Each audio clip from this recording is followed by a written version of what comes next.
I guess all of you know about now, there is this 19-year-old student by the name of Nikolas Cruz.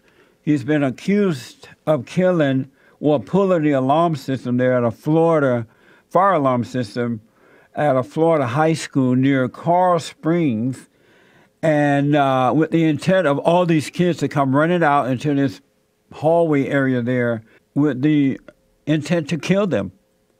So far, 17 of the children have been reportedly, or people reportedly killed. One of the teachers we know now was an adult. He was a teacher, a football coach. He was killed shielding some of the kids. And so 17 dead, and dozens of others are in the hospital or were injured by this Nikolas Cruz. And, you know, I've been saying that these things are going to happen. There's nothing, really nothing physically that you can do to stop it. You can't stop this kind of stuff. The only way that this stuff will come to an end is that we got to return to morality. Human beings need goodness to guide them. They need righteousness to guide them. They need God to guide them. Because when God is not guiding human beings, evil is. I know there are a lot of folks who like to think that they're on their own, they're making their own decisions, they're doing what's right and wrong, but you're being influenced to do it. And it's according to whatever God you serve. Whether you like it or not, know it or not, you are subject either to good or evil. You're controlled by one or the other. And until we return to what is right, you can put security guards in the schools armed, which is not a bad idea. You can allow the teachers to be armed, which is not a bad idea at all. You can put those little metal detectives where you search the kids before they enter into the schools. Not a bad idea, but you're still going to have these killings because it's a spiritual thing.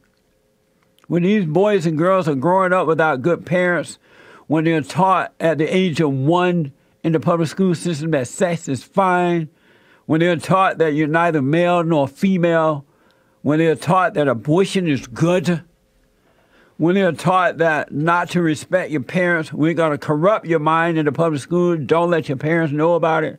What do you expect to happen? He was expelled after a fight and was allegedly abusive toward his ex-girlfriend and called a threat, and called a threat by other students and a teacher.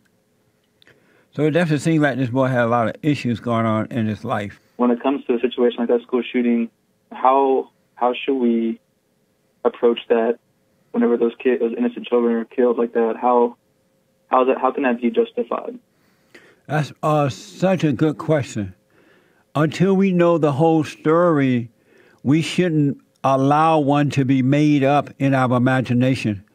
And what we need to realize is that with all things that happens, you have the deceiver working in your imagination to create an illusion about the situation. It's best to just wait and see what happened. It will be revealed to you clearly.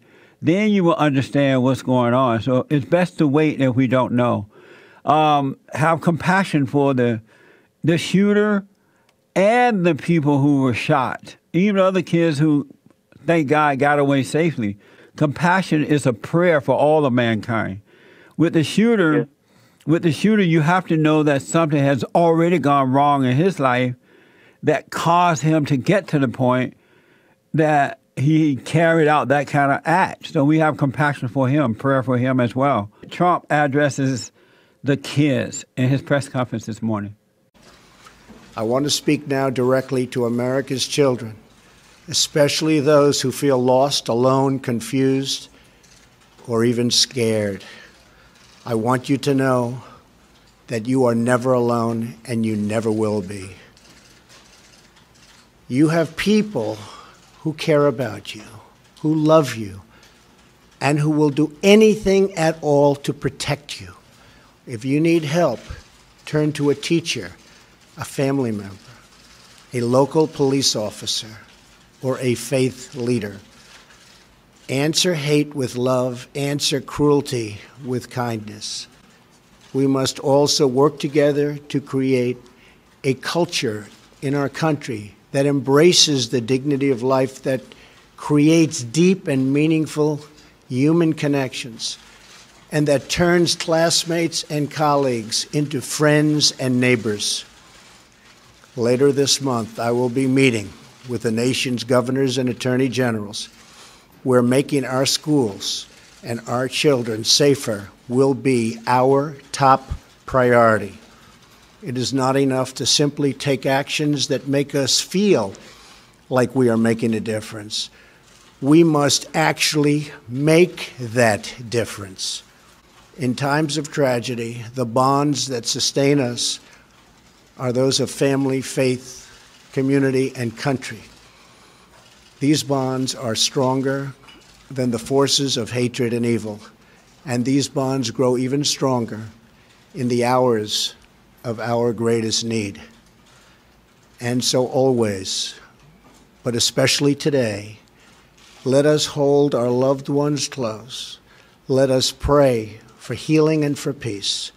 And let us come together as one nation to wipe away the tears and strive for a much better tomorrow. Thank you, and God bless you all. Thank you very much.